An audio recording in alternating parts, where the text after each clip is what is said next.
Woo!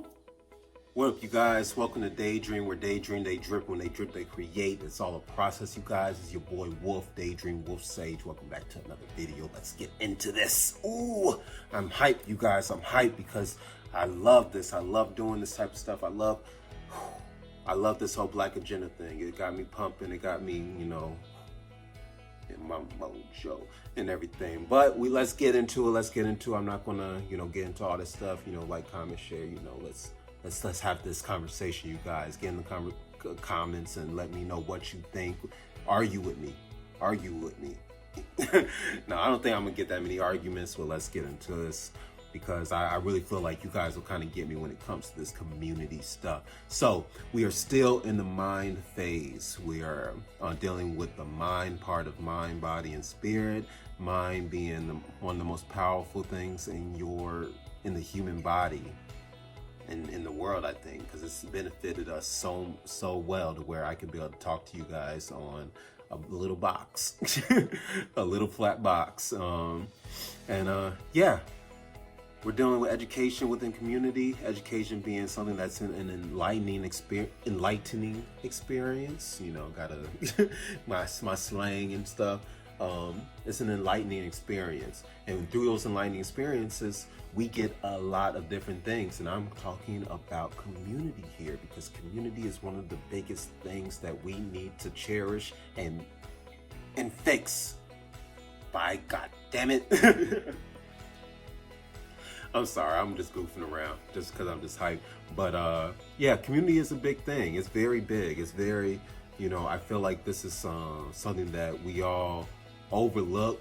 We all say we're about the community and we're for each other and everything, but a lot of people aren't. And when it comes to community, like back in the day when we as a Black community and we had to, we had segregation, we had the Jim Crow, we didn't have all these different opportunities that we have now in this 21st century? I don't know.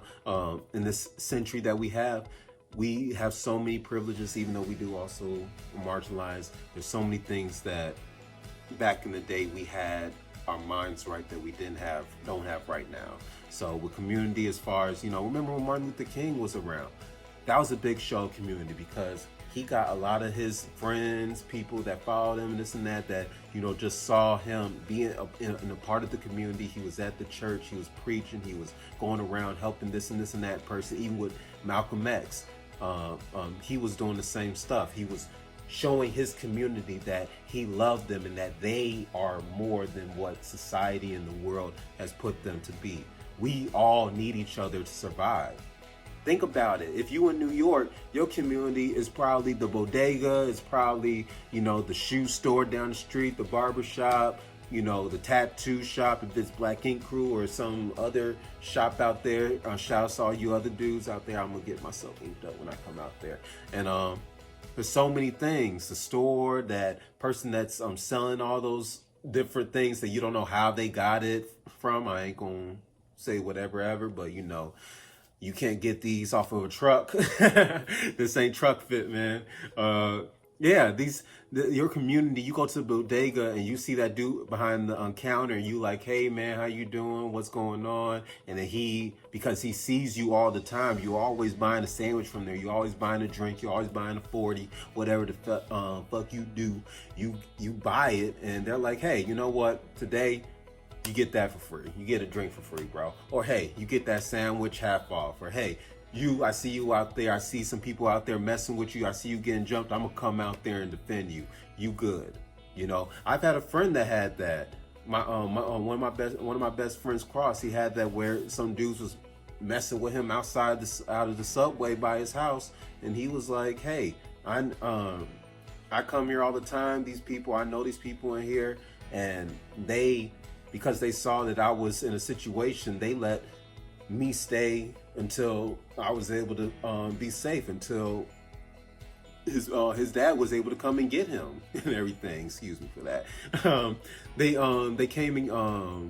came, saw him, and they were like, "Hey, you are a good customer here. You're a good kid. We see you all the time. We know your dad. We are going to protect you." Them showing that compassion And I wanted to see more of this because as a Black community, we need that sort of thing. We need to have more community centers. We need to have more after school programs. We need to have a community gardens where, you know, or community grocery shops and everything where people in the community that we know, if we know that old lady Mabel down the street, she is old, she's feeble, she can't really move right now. Well, hey, the neighbors or someone that knows her, let's go and get her some groceries from the store. Let's go do this for her. Let's mow her lawn or something like that. Or if we see a neighbor of ours that's having trouble with the cars, we stop, help them do this and that. And I'm glad that people stop when it comes to, you know, car accidents. You know, if you see someone in a car accident, you stop and you try and help them. You know, I've never really seen people or strangers like just keep on driving and let that person just stay stuck in the car.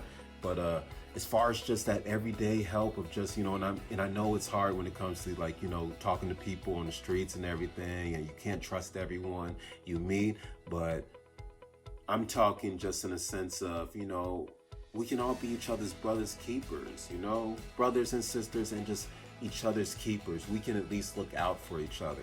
We should at least be able to have these systems and programs in place to where we have it in our minds that, hey, if I need help, or I know someone that does need help in my neighborhood or in my community or in my circle of neighbors or whatnot, we can be able to go to those certain places.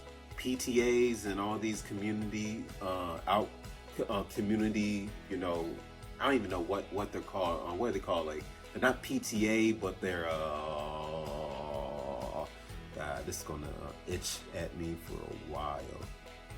But it's like, you know, neighborhood watch, those type of things. You know, not everyone's gonna be doing that, especially when us as Black people, we don't feel that our neighborhood, our neighborhood is safe enough to even walk around. Not even thinking about, you know, people that are just, you know, out here trying to kill or rob you. Think about the cops. What up, you guys? It's Wolf Sage. Welcome to Deydrm, where they dream, they drip. When they drip, they create. Thank you guys for watching this video. If you're interested in the Black agenda and seeing this document in full to its every detail, not every detail, but I will be explaining everything within these videos and kind of breaking it down so it can be more of an interactive experience. But if you do want to read it, link in description. Go to www.deydrm.com. That's www.deydrm.com. Deydrm.com. Click, download the free PDF. Be a part of the conversation. Help me build this PDF. Help me build this document, and we will grow a better community. Okay, you guys? So please like, subscribe, comment, do all those things. Click that bell, and let's get back to the video. We get profiled a lot of times. A lot of people don't want to just be out here, you know, with a flashlight and a taser and this and that, just walking around the neighborhood, especially in a group, because a lot of us will be profiled. And we need to change that within the community. That's something that also needs to be changed. We need to change the systems within the police, and where we need to have more police that live in our communities, police our communities. Imagine if your uncle or a dude you knew down the street that you always seen growing up, and you seen him go to high school and college and everything, he became a police officer, and you saw him riding around the neighborhood protecting you. You know, you could be like, hey bro, hey Jeff, hey Ryan, hey Michael, hey this and that person. You can say, hey Derek, Officer Derek, I know you for a long time, man. I got an issue. I got a problem. I need help. I need this and that. And we're not going to feel so like, oh, like, I don't know this guy, because we're not just going to see a white guy or some guy that doesn't even live in this neighborhood get scared and be like, oh, I don't know you kid, this neighborhood, I don't know what it's like, so you can't just be running up on me. No, we need to have people in our communities that can be able to understand and know how to de-escalate a situation. I know so many people saw the situation with the girl and the cop, that she got jumped first, and then she tried to attack the other girl with a knife, and the cop shot her instead of tasing her. Those are the things, like, I understand people are like, oh, well, you need to tase someone because you don't know that she could have got cut and everything. I know that is a possibility, but honestly, they don't do that to everyone. you could literally stab a cop as a white man and you'll be alive. And we won't do anything and we still die. So I can't even tell you that, hey, but as a person, what I'm trying to say is that as a person who gets that, hey, there are situations where you're not going to be able to know how to react and how to handle the situation. If you know that, hey, I'm dealing with this person that I know, or that I know how this person acts or how they feel, officers, they're supposed to be security guards, really. Honestly, if we're like leaving the whole slave catcher thing out of it, when you think of what a police officer is, they are paid to serve and protect. That means you serve us as the community. That means that if someone's trying to break into my house, I need you to get them out, or arrest them, or find them, or do whatever.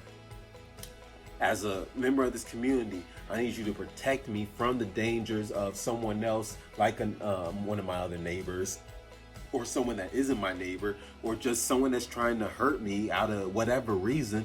I should be able to call you and be able to not only depend on my community, but depend on the people that protect the community. Because not everyone can do everything. Not everyone is a killer. Not everyone is a gangster. If I live next door to old lady Margaret and old man Jenkins, I can't come to them all the time with something. If I'm fighting outside my house, I want to feel like I can be able to call someone that that don't have to hide they Glock.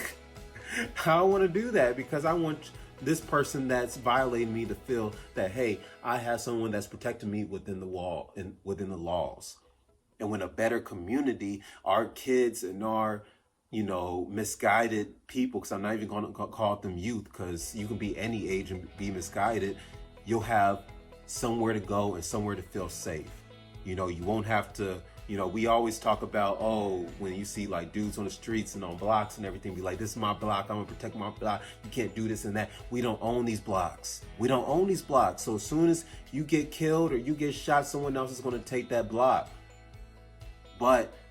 And that's not to say this is going to change violence and everything, but if you didn't feel like you had to be on the block and you had to, shoot at everyone doing this and that, and protect your turf and all that stuff, and you actually knew that, hey, this is my community, and my community, no one's gonna take this community from me, because I'm gonna help rebuild this community, and the community is gonna help build me.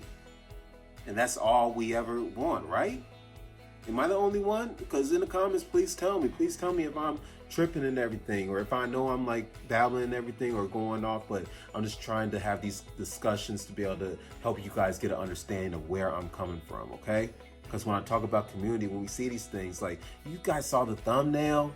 You guys saw that thumbnail? That's why you clicked. You saw Black Panther, you saw Storm, you saw you saw Nick Fury, you saw the Miles Morales Spider-Man.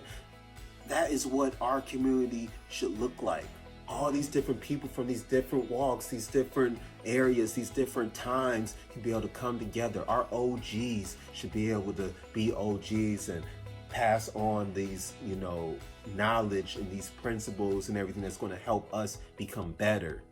Because as time goes, everything that we're doing, just the way, if you are a parent, if you are, someone that's trying to build something or help something grow that isn't a plant, that there's stages to it. You know that they're going to grow, they're going to do this and that. You're going to get the right soil, the right nutrients, the right water to be able to help this thing grow. And that's how people are. Our OGs are supposed to help us grow. They ain't supposed to help us weed each other out.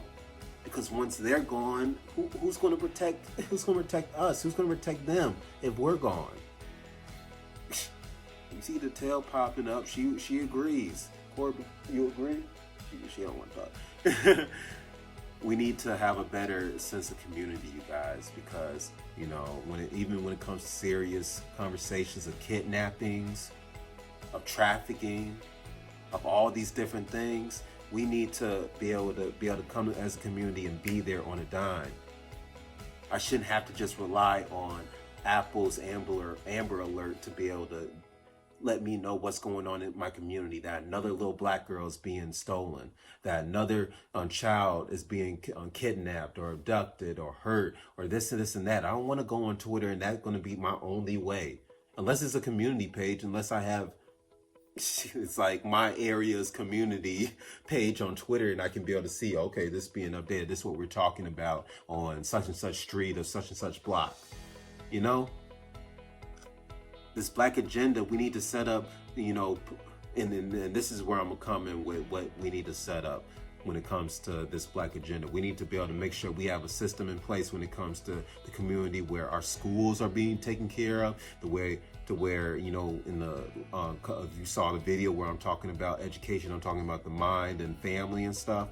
You know, if the family can't have the education in the home, it should be able to be accessible at home. We're already forced as kids to go to school, so we should be learning stuff. We should be able to learn how to do our taxes, how to pay this, how to pay that, how to keep our credit and stuff good and everything. We need to learn businesses, or even at least learn a trade. So by having the school system set in place, that will help grow the community. Also, community centers, having gyms and whatnot, and, you know, whatever you classify as community centers, we need to have that, whether it's religious as well, because I keep on forgetting that community centers could also be religious. Having those set in place will also help the community, because then you can get out and actually outside of your home feel that other people in different areas of your community or just in this world share something, and you can go to a place and you can feel safe, that you can be able to explore and work and do this and do that and kind of like get your feet wet. And that's all we want, isn't it? So, you know, I know I've said a lot in this video. I know a lot of stuff is being said. You know, I think the third thing that I should talk about when it comes to this, because I talked about schools, community centers. The last thing is when it comes to communities is we need to make sure that the system set in place, which this is a lot when it comes to our hospitals, policing, government officials, and make sure we keep in our communities, you know, clean and upkeep and safe. You know, we can have graffiti just in the right places, make it look good, make it look meaningful, make the art and the scenery look good, make us feel better that, hey, I can go to this building, I can go to this store, I can go to this gas station, do this, do that. You know, it helps us feel better because we're not fighting each other for this and for that. It doesn't feel like a jungle out there. You know, tell me what you guys think. Tell me if there's something more that I'm missing. Comment below, do all that stuff. Like, subscribe, share, have arguments with people. We need to start building up, and that's why I'm making this document. You want to like click in the bio, www.deydrm.com, DEYDRM. Download the free PDF.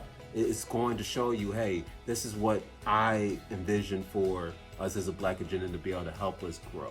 And then come to these videos and I'm gonna tell you how these different aspects are gonna help us, you know, become a better society as people and as, you know, just community as general, you know. I can only think and try to process and try to execute. That's all I can be able to do, you guys. We all got a percentage in this. So thank you guys. Please like, subscribe, comment, click that bell. It's Wolf Sage. It's welcome to Deydrm, where Deydrm, they drip, and when they drip, they create. Peace out, you guys. What up, you guys? It's Wolf Sage. Welcome to Deydrm, where Deydrm, they drip, when they drip, they create. Thank you guys for watching this video. If you're interested in the black agenda and seeing this document in full to its every detail, not every detail, but I will be explaining everything within these videos and kind of breaking it down so it can be more of an interactive experience. But if you do want to read it, link in the description. Go to www.deydrm.com. That's www.deydrm.com. Deydrm.com. Click, download the free PDF. Be a part of the conversation. Help me build this PDF. Help me build this document, and we will grow a better community. Okay, you guys? So please like, subscribe, comment, do all those things. Click that bell, and let's get back to the video.